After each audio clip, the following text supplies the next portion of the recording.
Hi guys, তোমরা সবাই কেমন আছো? আশা করছি ভালো আছো। আর আমিও খুব ভালো আছি। তো এখন দুপুরবেলায় দেখো গেটের কাছে টোটো ধরার জন্য দাঁড়িয়ে রয়েছি।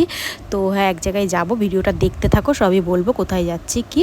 তো যাই হোক, এই যে টোটো পেয়ে গেছি, আর আমার সাথে আমার একটা দিদি আছে। তো আমি ওকে দেখাতে পাচ্ছি না, সবাই তো ক্যামেরা ফ্রেন্ডলি হয় না, ওর জন্য আমি ওকে দেখাতে পাচ্ছি না। আর হলো এই যে টোটোতে বসে পড়েছি। তো যাই হোক, আজকে ওয়েদারটা খুব সুন্দর ছিল, মানে রোদ ছিল না, যাই হোক গরমটাও কম ছিল। তো ওর জন্য কিন্তু আমার মনটা খুবই খারাপ।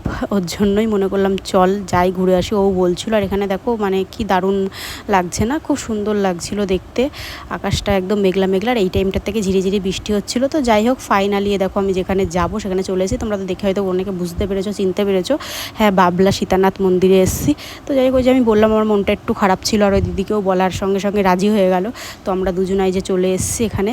আমার মনে হয় সবসময় মন খারাপ থাকলে বন্ধুদের সাথেই ঘুরতে যেতে হবে এমন কোনো কথা নেই। একা একাও এসে কোথাও যদি তোমার ভালো লাগে সেখানে এসে বসতেই পারো।